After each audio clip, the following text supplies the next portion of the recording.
का ये वीडियो काफ़ी यूनिक और इंटरेस्टिंग होने वाला है दोस्तों। इस टॉपिक पर यूट्यूब में आपको एक भी वीडियो नहीं मिलेगा दोस्तों। आज के वीडियो में हम बात करेंगे, जब आपकी पीएमजेपी लोन एप्लीकेशन बैंक के पास पहुंच जाती है तो बैंक उसको कैसे असेस करके कैसे प्रोसेसिंग करता है, कैसे आपकी फ़ाइल सैंक्शन या रिजेक्ट होती है और कैसे सब्सिडी क्लेम की जाती है दोस्तों। तो दोस्तों इस वीडियो को प्लीज़ पूरा एंड तक देखें और किसी भी पॉइंट को स्किप ना करें।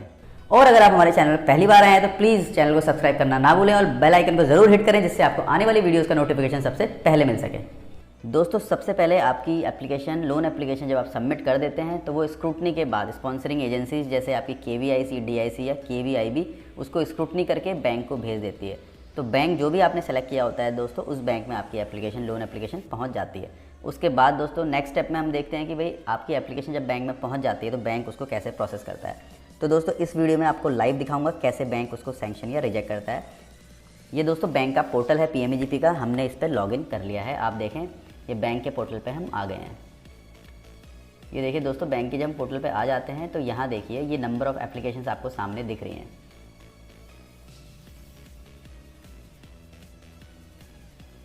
यहाँ देखिए दोस्तों एक चीज़ और लिखी हुई आ रही है, आपको दिखा देता हूँ।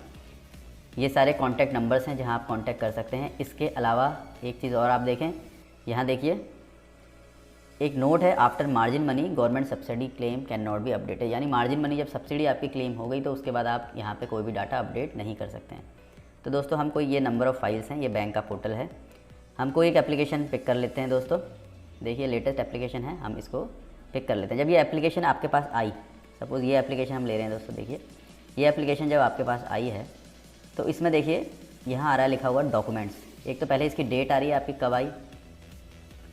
सबसे पहले आता है दोस्तों एप्लीकेंट आईडी, एप्लीकेंट का नाम, उसकी डेट ऑफ फॉरवर्डिंग यानी किस दिन वो एप्लीकेशन बैंक को फॉरवर्ड की गई स्पॉन्सरिंग एजेंसी द्वारा। उसके बाद ये सारे डॉक्यूमेंट्स हैं एप्लीकेंट के, और आगे जब बैंक एक्शन लेता है, उसको रिजेक्ट करता है, सैंक्शन करता है दोस्तों, वो चीज़ें हैं।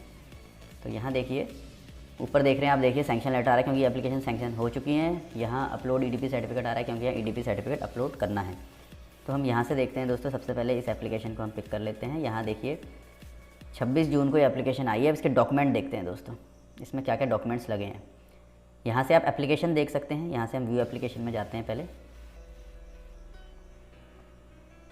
जब हम व्यू एप्लीकेशन करते हैं तो दोस्तों जो कैंडिडेट ने एप्लीकेशन सबमिट की है, देखिए वो हमारे सामने ये एप्लीकेशन आ गई है। ये देखिए दोस्तों, ये हमारे सामने एप्लीकेशन है। बैंक इसका प्रिंट निकाल लेता है और अपने पास रख लेता है। इसमें एप्लीकेंट के कॉन्टैक्ट नंबर और बाकी डिटेल्स होती है और बैंक उससे कॉन्टैक्ट करके एप्लीकेंट को बैंक में बुलाता है या लेटर भेजता है। अब यहाँ देखिए दोस्तों, हम बाकी डॉक्यूमेंट्स देखते हैं इस एप्लीकेशन में और क्या क्या हैं। यहाँ देखिए पासपोर्ट साइज़ फ़ोटो जो आपने अपलोड की होगी वो यहाँ से बैंक व्यू कर सकता है दोस्तों। यहाँ से हम पासपोर्ट साइज़ फ़ोटो व्यू कर सकते हैं। उसके बाद हम यहाँ आधार कार्ड दे सकते हैं दोस्तों। प्रोजेक्ट फाइल समरी आप जो करते हैं अपलोड, वो यहाँ से हम देख सकते हैं। उसके बाद population certificate, highest educational oblique training certificate, technical certificate अगर आपका कोई है दोस्तों, हाईएस्ट एजुकेशनल या टेक्निकल सर्टिफिकेट। अब ये देखिए दोस्तों, ये 2 बार अपलोड हो चुका है। तो ये एक जो कैंडिडेट ने थोड़ी सी गलती की है कि इसने एक ही चीज़ को 2 बार यहाँ पे अपलोड कर दिया है। तो यहाँ पे देखें दोस्तों, हम ये सारी चीज़ें आप यहाँ से डाउनलोड कर सकते हैं। सपोज़ हम इनका आधार कार्ड देखना चाहते हैं तो हम यहाँ से आधार कार्ड डाउनलोड कर सकते हैं। तो दोस्तों इस तरीके से आपकी एप्लीकेशन जो है बैंक के पास में पहुँचती है। ये देखिए आपने जो आधार कार्ड अपलोड किया होगा वो आधार कार्ड यहाँ से शो हो सकता है, ठीक है।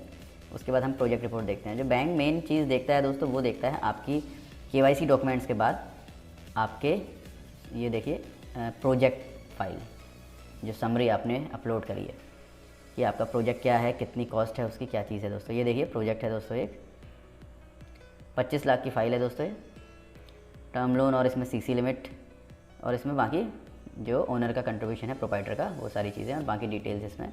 ये देखिए पूरी प्रोजेक्ट रिपोर्ट जो सीए ने प्रिपेयर कर रखी है, ये सीए से प्रिपेयर्ड है, सीए सर्टिफाइड प्रोजेक्ट रिपोर्ट है दोस्तों। आपने भी सीए सर्टिफाइड प्रोजेक्ट रिपोर्ट ही अपलोड करनी है।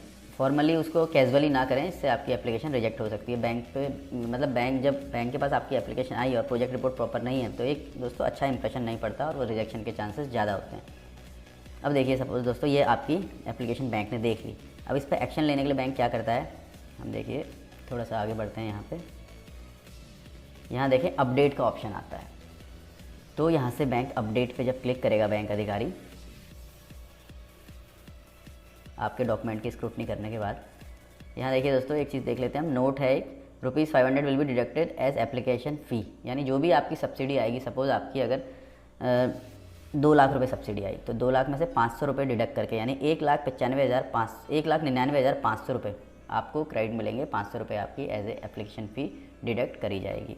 ये सर्कुलर है, अभी मैं डिटेल में नहीं जाऊँगा इस सर्कुलर पे, बट मैं आपको बता दे रहा हूँ कि ये KVIC की गाइडलाइन है।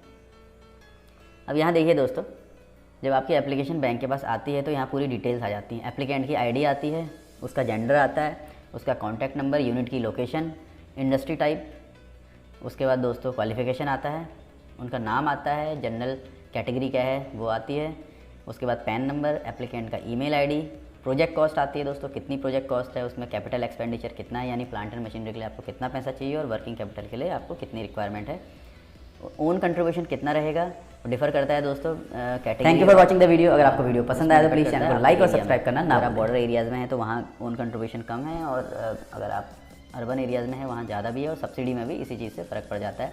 बैंक फाइनेंस देखिए, यहाँ ओनर का कंट्रीब्यूशन जो है, बेनिफिशियरी का कंट्रीब्यूशन 5% रहेगा अपना कंट्रीब्यूशन, और बैंक का जो लोन है 95% रहेगा। यानी अगर आप 1 लाख का लोन लेते हैं तो 5,000 रुपये आप देंगे और 95,000 बैंक देगा। यानी 1 लाख की प्रोजेक्ट कॉस्ट में 5,000 रुपये आपने देने पड़ेंगे और 95,000 बैंक फाइनेंस करेगा।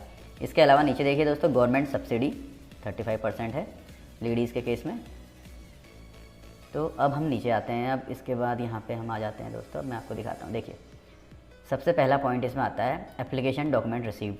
अब यहाँ से बैंक सेलेक्ट करता है कि कब रिसीव। एप्लीकेशन डॉक्यूमेंट रिसीव का मतलब है दोस्तों, जब पार्टी बैंक को कांटेक्ट करके, सपोज़ आपने आज बैंक को कांटेक्ट किया, आज आपने डॉक्यूमेंट रिसीव हो गए तो यहाँ वो डेट आ जाएगी। इसके बाद दोस्तों देखिए, लोन का स्टेटस बैंक यहाँ से अपडेट कर सकता है। यहाँ से अगर रिजेक्ट करेगा तो आपका रिजेक्ट हो जाएगी फाइल, रिजेक्ट करके सेव कर देंगे डाटा तो रिजेक्ट हो जाएगी। लोन सैंक्शन करेंगे तो ये सैंक्शनिंग में आ जाएगा, अंडर प्रोसेस करेंगे तो इट मीन्स ये अभी प्रोसेस में चल रहा है। तो अगर हम इसको लोन सैंक्शन कर दें, और इसके बाद दोस्तों देखिए हम यहाँ पे जाते हैं कैपिटल एक्सपेंडिचर। अब कैपिटल एक्सपेंडिचर जो पार्टी ने डिमांड किया है वो किया है आपका 15 लाख। तो दोस्तों हम जब बैंक इसको डिसाइड करता है तो बैंक ऐसे डिसाइड करता है कि भाई आपके जो प्रोजेक्ट है उसको दोबारा बैंक एसेस करता है और देखता है कि आपको इतना कैपिटल एक्सपेंडिचर की रिक्वायरमेंट है कि नहीं। तो यहाँ सपोज़ करिए मैं इनको 20 लाख रुपए का कैपिटल एक्सपेंडिचर कर देता हूँ, और बैंक फाइनेंस दोस्तों इसका 95% रहेगा। तो हम यहाँ पे इसको 95% कर देते हैं इसका, ये इसका 95% बैंक फाइनेंस हो गया। इसको लैक्स में डालना है दोस्तों। ये दोस्तों बैंक के लिए है, मैं आपको एक आइडिया दे रहा हूँ कि बैंक में कैसे प्रोसेस आपकी फ़ाइल होती है। अब बाकी दोस्तों बचा आपका वर्किंग कैपिटल।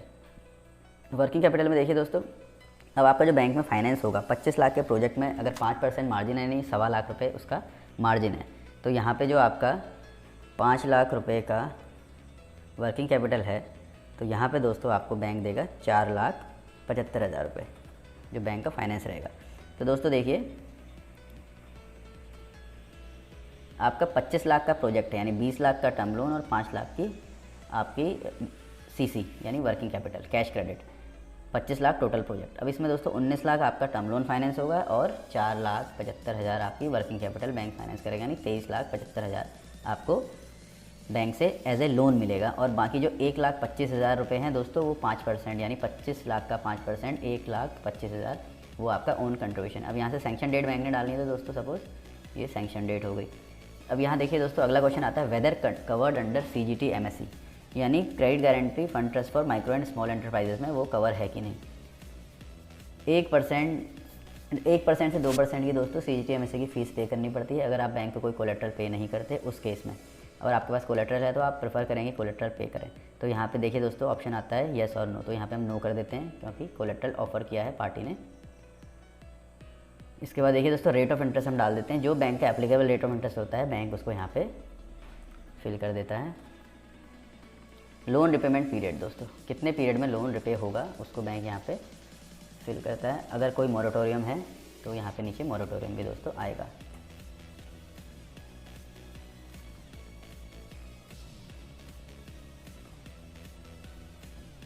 देखिए दोस्तों ये मंथ्स में आ गया 6। मोरेटोरियम मीन्स वो पीरियड जिस टाइम पे आपको यूनिट इस्टेब्लिश करने के लिए टाइम चाहिए होता है, मान लो 2 महीने 3 महीने 6 महीने, जब आपकी यूनिट प्रॉफिट में आने लग जाए। लेकिन एक चीज़ का ध्यान देना है दोस्तों कि मोरेटोरियम पीरियड में आपने अपना इंटरेस्ट रेगुलरली पे करना है। रिमार्क्स में आप डाल सकते हैं। यहाँ पे बैंक कुछ सेंक्शन करके डालता है और ये डाटा देखिए तो दोस्तों डाटा ये सेव हो गया और ये फ़ाइल जब हम वहाँ पे मैं आपको दिखाऊंगा तो वहाँ ये सेंक्शन दिखाएगा।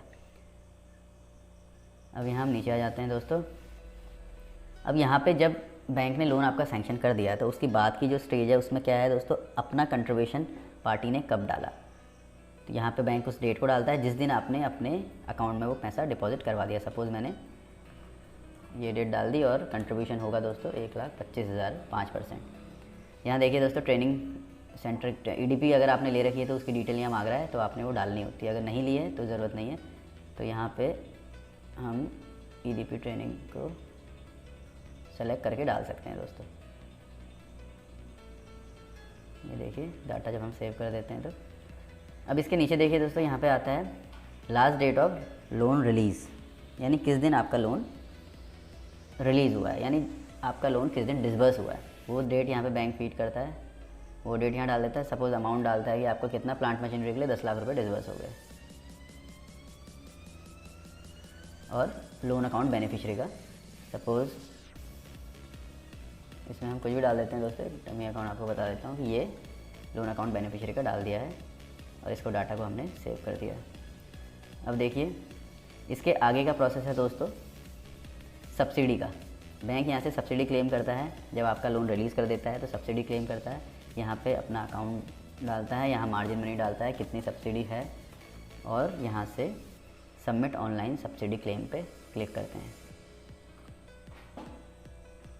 तो यहाँ से दोस्तों आपकी सब्सिडी क्लेम होती है। सब्सिडी क्लेम के लिए बैंक ने आपका जो स्टेटमेंट है डिसबर्समेंट का वो यहाँ से फीड करना पड़ता है। तो दोस्तों ये प्रोसेस है सब्सिडी क्लेम की। तो अभी हम कोई सब्सिडी क्लेम नहीं कर रहे हैं तो यहाँ पे हम इसको यहाँ पे हमने कोई फ़ाइल चूज़ करने की ज़रूरत नहीं है। तो ये मैं आपको एग्जांपल से बता रहा था कि कैसा प्रोसेस होता है जब आपकी सब्सिडी क्लेम। यहाँ से वापस चले जाते हैं। अब देखिए दोस्तों यहाँ मैं एक बार पहले आपको चीज़ दिखा दूँ।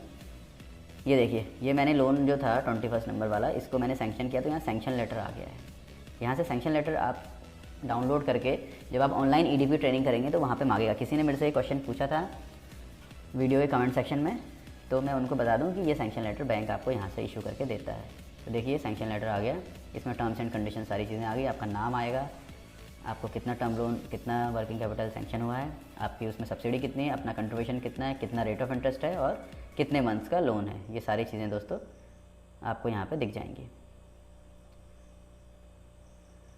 तो इसके अलावा हम देखते हैं दोस्तों जब आपकी सब्सिडी क्लेम हो जाती है तो बैंक कहाँ से चेक करते हैं कि सब्सिडी सेटल हुई कि नहीं हुई। तो यहाँ से देखिए MM क्लेम स्टेटस जो है ये यहाँ से बैंक चेक करता है कि आपकी सब्सिडी यहाँ आई कि नहीं। तो दोस्तों ये प्रोसेस पूरा बैंक का है जो मैं आपको बता रहा हूँ ये। तो इसलिए आपने ध्यान रखना है दोस्तों जब भी आप अपनी फ़ाइल अप्लाई करें तो ये चीज़ का ध्यान ज़रूर रखें कि जो आपके जो डॉक्यूमेंट्स आप अपलोड करेंगे